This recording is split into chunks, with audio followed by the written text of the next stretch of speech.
इन आपदा वालों ने अपने हर घोटाले को छिपाने के लिए रोज नई नई साजिशें रची। लेकिन अब दिल्ली का जनादेश आ चुका है। मैं गारंटी दे रहा हूं, पहले विधानसभा सत्र में ही सीएजी की रिपोर्ट सदन में रखी जाएगी।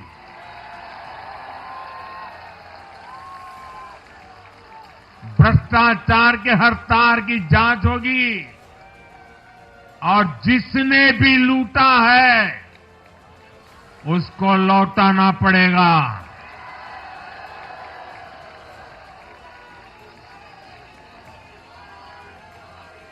ये भी मोदी की गारंटी है।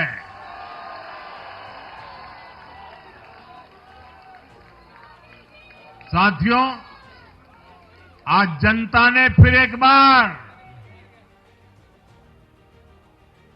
कांग्रेस को कड़ा संदेश दिया है। दिल्ली के चुनाव में कांग्रेस ने 0 की डबल हैट्रिक लगाई है।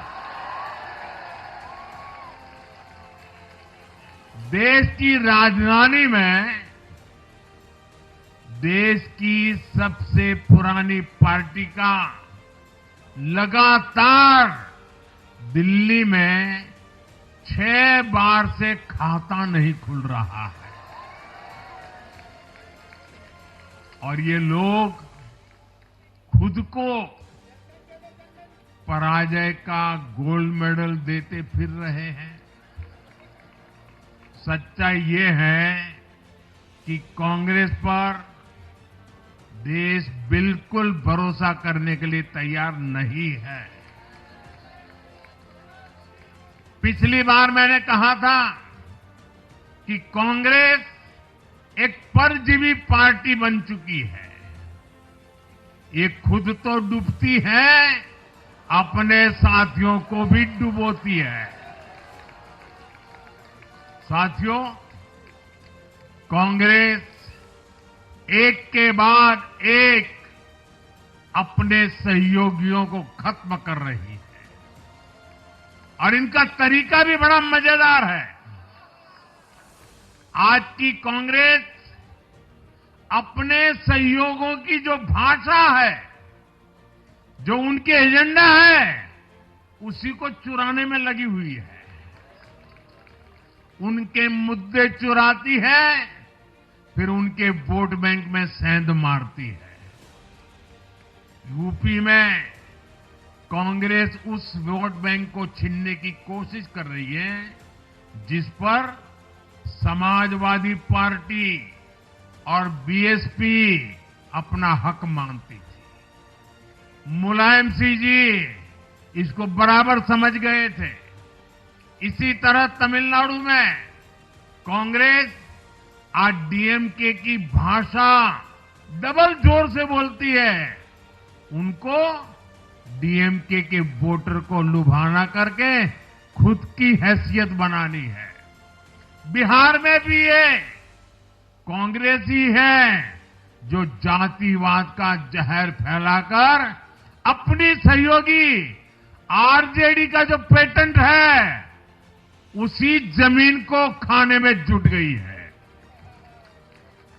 ठीक ऐसा ही हाल जम्मू कश्मीर, बंगाल में भी कांग्रेस ने अपने सहयोगियों का किया है। अब आज दिल्ली में भी साफ हो गया कि जो भी कांग्रेस का हाथ एक बार थामता है उसका बंटाधार होना तय हो जाता है।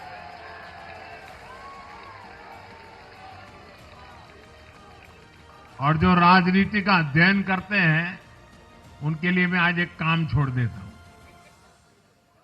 देखिए, इन्होंने 2014 के बाद 5 साल तक ये कोशिश की, हिंदू बनने की कोशिश की। मंदिरों में जाना, मालाएं पहनना, पूजा करना, भांति भांति की कोशिश की। उनको लगा कि ये करेंगे तो बीजेपी की वोट बैंक में हम सेंध मार करके कुछ ले आएंगे, लेकिन उनकी दाल गली नहीं। तो आपने देखा होगा पिछले कुछ वर्षों से उन्होंने वो रास्ता बंद कर दिया। उन्होंने माना कि ये भाजपा का क्षेत्र है, उसमें पैर नहीं डाल सकते। अब जाए तो जाए कहा, तो ये राज्यों की जो अलग अलग पार्टियां अलग अलग अपने मुद्दों पर जो अपनी जान चला रही हैं, अब उनकी नजरें उन पर है। और इसलिए, और वो भी समझ गए होंगे, बोलते नहीं होंगे, समझ गए होंगे कि ये उनको ही खा रहे हैं। साथियों, इंडी गठबंधन के दल अब कांग्रेस का ये कैरेक्टर समझने लगे हैं। इंडी वालों को ये एहसास हो रहा है कि जिस वोट बैंक को उन्होंने कांग्रेस से छीना है, अब कांग्रेस उसे वापस पाने में जुटी है। इसलिए दिल्ली में हमने देखा, इंडी के ही दलों ने एकजुट होकर कांग्रेस को हैसियत बताने की कोशिश की, अपने वोट बैंक को रोकने की कोशिश की। ये मीडिया वालों को पता नहीं समय नहीं मिला, अब तो समय ही समय है उनके पास। इंडी गठबंधन पूरा दिल्ली में कांग्रेस के खिलाफ मैदान पे उतरा था, और फिर भी क्या हाल हुआ देखिए, दोनों तरफ। साथियों, वो कांग्रेस को रोकने में तो सफल रहे, लेकिन आपदा को बचाने में कामयाब नहीं हो पाए।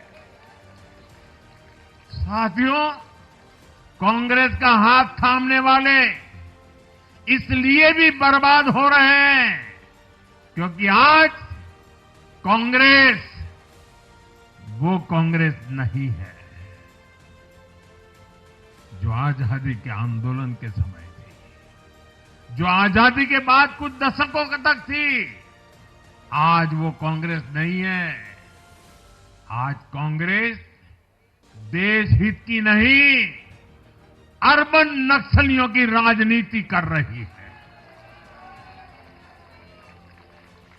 कांग्रेस के नेता जब कहते हैं वो भारत से लड़ रहे हैं, इंडियन स्टेट से लड़ रहे हैं, ये नक्सलियों की भाषा है। ये समाज में, देश में अराजकता लाने की भाषा है। और यहां दिल्ली में तो आपदा भी उसी अर्बन नक्सली सोच को ही आगे बढ़ा रही थी। कांग्रेस की ये अर्बन नक्सली सोच राष्ट्र की उपलब्धियों पर अटैक करती है। ये पूरी दुनिया में अपनी ही सोच का आर्थिक, सामाजिक और राजनीतिक निजाम लाना चाहती है। जब ये कांग्रेस में अर्बन नक्सलियों का डीएनए घुस गया है, तब ये कांग्रेस हर कदम पर बर्बाद हो रही है।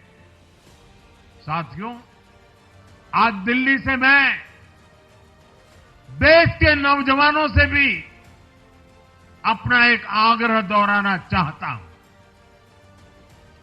मैंने 1 लाख नौजवानों को राजनीति में आगे आने के लिए कहा है।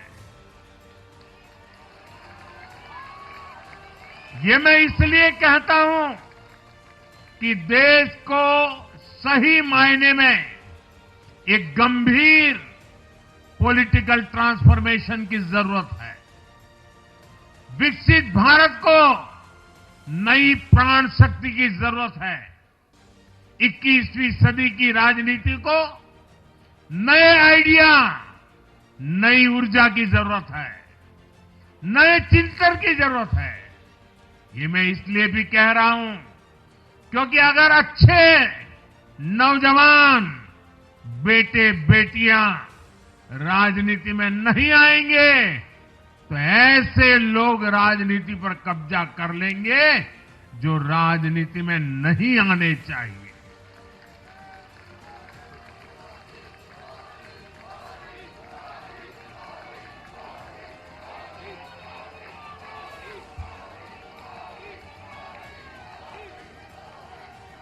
साथियों, सफलता असफलता अपनी जगह पर है, लेकिन देश को धूर्तता और मूर्खता की राजनीति नहीं चाहिए। एक तरफ धूर्तता है तो दूसरी तरफ मूर्खता है। देश का तेजस्वी युवा अगर राजनीति में नहीं आएगा तो देश धूर्तता और मूर्खता की राजनीति में फंस जाएगा। विकसित भारत बनाने के लिए हमें राजनीति में नयापन लाना है, हर स्तर पर इनोवेशन लाना है।